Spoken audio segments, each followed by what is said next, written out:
If those hostages aren't back, I don't want to hurt your negotiation.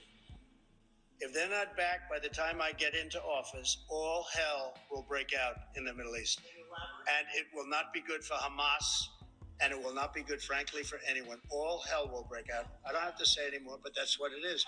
So I'm not saying that he's the Antichrist, but I'm also not saying that he isn't. And it looks like Dark MAGA is in control. So we had Trump threatening Hamas that if the hostages are not back in time that he gets into office, that all hell will break loose in the Middle East. And what a surprise! 1 week later, we have this news breaking that Hamas is expected to release 33 hostages. There you go, not 32, not 34, 33 hostages. And as you can see, article after article after article highlighting the number 33. There's nothing to see here, guys. And I guess it's just a coincidence that these hostages are going to be released starting on January 19th, the day before Trump enters the White House, and also the same day that he is holding this victory rally at the Capital One Arena, which is a rally that you will never forget. And just to point out to those who have not noticed yet, but January 19th is 9/11 backwards. Now at the same time, we have this news breaking,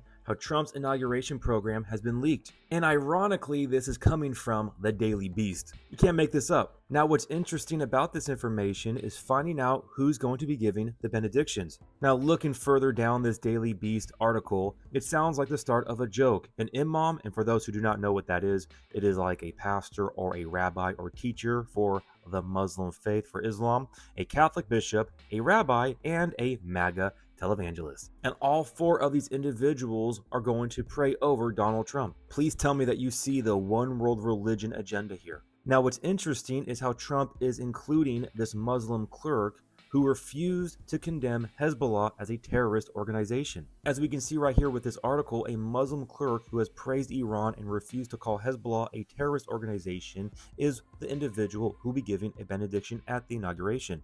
Hussam al-Husseini is a well-known Iraqi-American imam in Michigan, and he is among a swath of Muslim voters in Michigan who indicated ahead of Election Day that they would support Trump instead of the Democratic Party's ticket. We can see a quote down here from him: "I lean towards Mr. Trump because I found him closer to the Bible, the Torah, and the Quran. Because I support peace, not war." Once again, we are witnessing the one world religion agenda. And I guess it's just a coincidence that at the same time this is all taking place, we have the TikTok ban going in effect on the 19th, but we also have the savior coming to save the day. Trump considers executive order hoping to save TikTok from ban or sale in US law. Now let me remind you guys how this is the same individual who has been titled the Prince of Peace and how he has received the golden menorah in appreciation of the Abraham Accords. And as we can see right here, this menorah, which represents the eternal light of the world,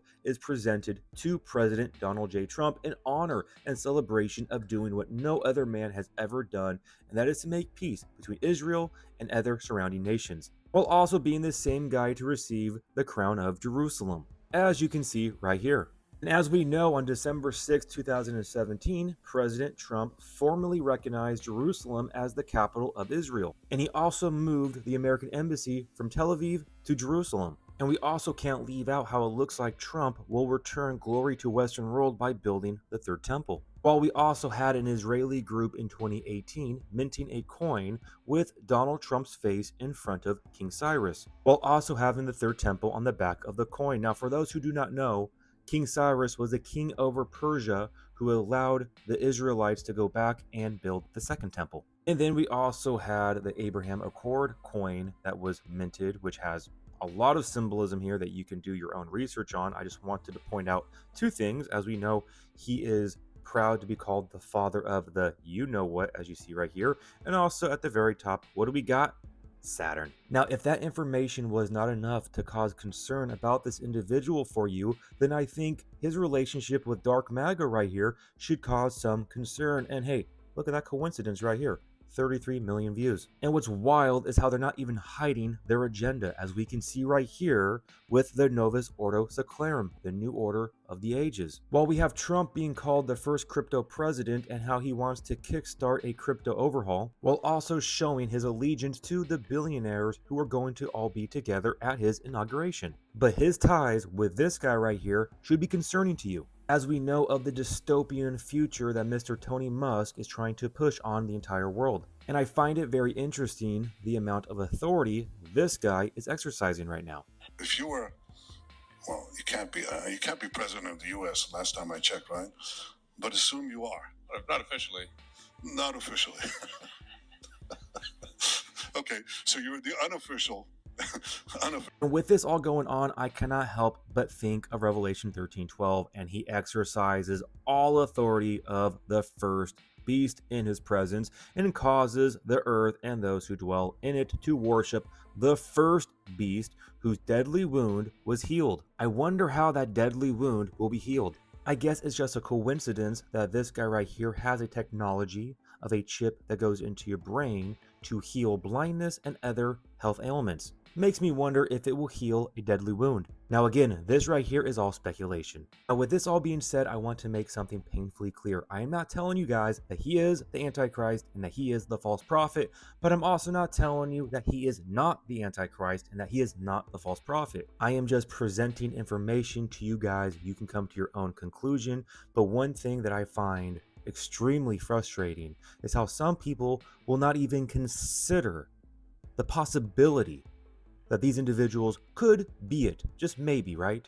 Because at the very least, these two right here are typologies, foreshadowing of the real Antichrist and false prophet who are going to come. But at worst, they are the legitimate fulfillment, and we need to be open to whatever the truth is. And being humble and open-minded is going to be critical while navigating through this deceptive world, focusing your eyes upon Jesus, for he is the author and the perfecter of our faith, allowing the true shepherd to guide us anywhere he leads us. And I cannot emphasize this enough to you guys, to focus on your personal relationship with the Lord, leaning upon him for everything, allowing him to guide you into rest fully in him right now, loving him and loving others. So with that, I just wanted to present this information to you guys.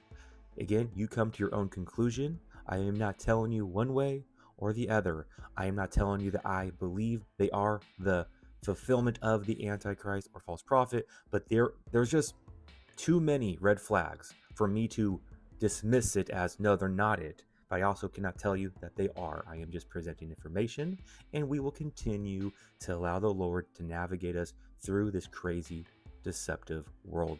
I love you all so much. God bless. Remember, the just shall live by faith.